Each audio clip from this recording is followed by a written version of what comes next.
I remember the first time I saw her. She wasn't anyone special to most people. In fact, she was invisible to the crowd that shuffled around her at the busy food court. Yet, in that moment, as her eyes locked with mine across the small cafe table, something changed. It wasn't the desperate look in her eyes, though. That was part of it. No. It was the energy she radiated. A quiet determination, an inner strength that I hadn't seen in years, even in myself. I wasn't always this successful. The journey to this moment, the one that led me to be a self-made billionaire, wasn't one that came with a roadmap. It came with broken promises, failures, rejection, and every door that slammed shut in my face. As a kid, I grew up in a small apartment with an even smaller kitchen. My parents worked long hours, but money was always tight. There was never enough food, never enough for the things we wanted. By the time I hit my teenage years, I had made peace with the idea of surviving, not thriving, but I never lost the drive. The same fire I saw in her eyes that day in the cafe was the one I nurtured in myself. I started reading everything I could get my hands on. Entrepreneurship, wealth building, mindset. Books were my escape from the limitations that defined my life. But it wasn't easy. I had a few odd jobs during high school. I wasn't proud of them, but they kept me afloat. And then came that day when I found myself on the verge of quitting. I was broke, tired, and no one seemed to take me seriously. My dream was a distant star in a sky that seemed endless. Yet one morning, while standing in the line at a local cafe, just like that woman, I asked for a cup of coffee with a little extra cream, not because I wanted it, but because I couldn't afford to eat. Life had humbled me. And then came the moment. I heard that voice from behind me. "May I have your leftovers, sir?" The woman in question, her face worn by hardships, had barely enough to eat for herself. But she saw me.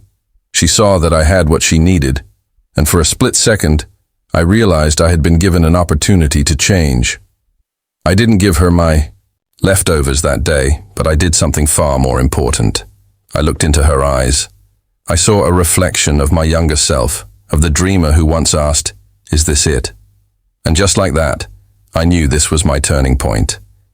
After our brief interaction, I couldn't stop thinking about her.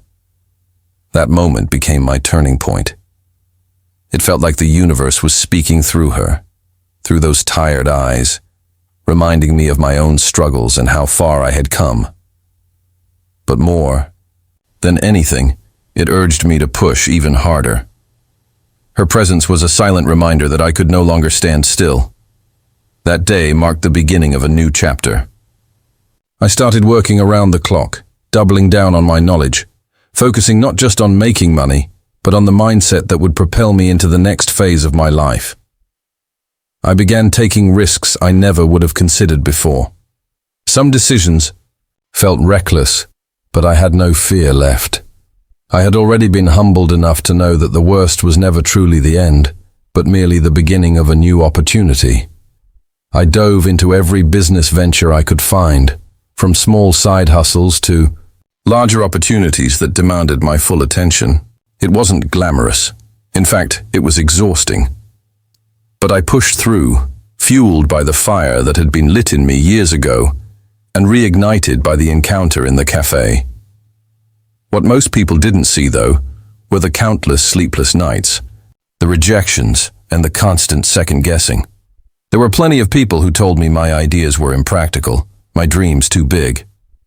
But those voices didn't matter anymore. I had learned to listen to my own voice, and most importantly, I had learned to ignore the noise that didn't align with my vision. Along the way, I encountered failure after failure. A failed partnership that cost me thousands, a product that was deemed a complete flop in the market. Yet every setback taught me something invaluable. One of the most important lessons was the power of persistence. I learned that success didn't just come from clever ideas or lucky breaks. It came from perseverance, from staying true to your vision no matter how hard things got. But in the midst of this hustle, I faced a crisis. one that would test every ounce of my resilience. A financial collapse nearly derailed me, a point in which I had to ask myself whether I should walk away and start over.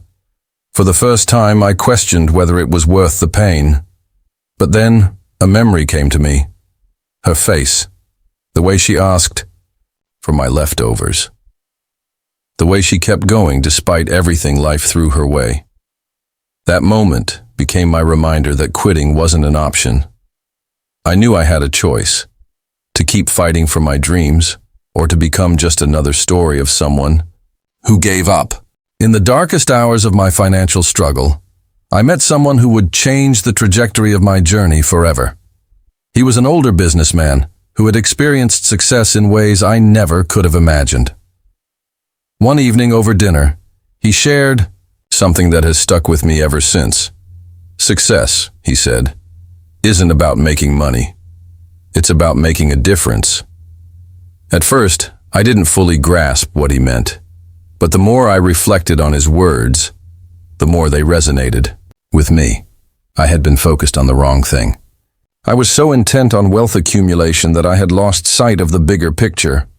What was I truly doing with my success? That's when I shifted my focus. No longer was I solely chasing personal gain. I began seeking ways to contribute to the world around me, to help others along the way. This decision was life-altering. It allowed me to build not just a business, but a legacy, one that was rooted in value, in purpose. I remember the first time I gave back, when I made a donation to a cause close to my heart. The sense of fulfillment I received from that moment was unlike anything I had ever felt. It was as if a weight had been lifted, as if the real purpose of wealth had clicked into place. But my journey didn't end there. With renewed purpose, I grew my business exponentially. I took risks in ways I hadn't before. I forged partnerships with other like-minded individuals who shared my vision of creating value and making a lasting impact. Slowly but surely, my net worth began to climb, and with it, the sense of fulfillment that came from knowing I was doing more than just accumulating wealth. The story of that woman, the one who asked for my leftovers, stayed with me through every triumph and setback. She had unknowingly inspired me to push harder, dream bigger, and never lose sight of the humanity that underpinned every decision I made. As my empire grew, I realized that true success wasn't about just having money, power, or influence. It was about mastering the mindset that would allow me to navigate challenges with grace and wisdom. Building my mental fortitude became as important as building my business. I had already learned that failure wasn't the end. It was a stepping stone. But mastering my mindset meant understanding that the most significant battles were not fought in boardrooms or negotiations. They were fought in my own mind. The key to growth wasn't about working harder. It was about working smarter, and smarter meant investing in myself. I dove into mental conditioning. Meditation, positive affirmations, goal setting, and visualization became part of my daily routine. I learned to quiet the chaos in my mind, to focus on what truly mattered. But this wasn't easy. There were days when doubt crept in, when I questioned whether I was worthy of the success I had achieved. The negative self-talk was almost overwhelming, yet I pushed through it. Every time that voice inside me whispered, "You can't," I responded with, "Watch me." I also became deeply aware of my surroundings. I no longer allowed toxic people or negative energy to enter my space. I sought out mentors who had been where I was and who could guide me toward new levels of thinking. This shift in my mindset opened up doors I never thought possible. Success became less about the destination and more about the journey. I stopped defining success by what I owned and started defining it by what I could contribute. And as my thinking evolved, so did my actions.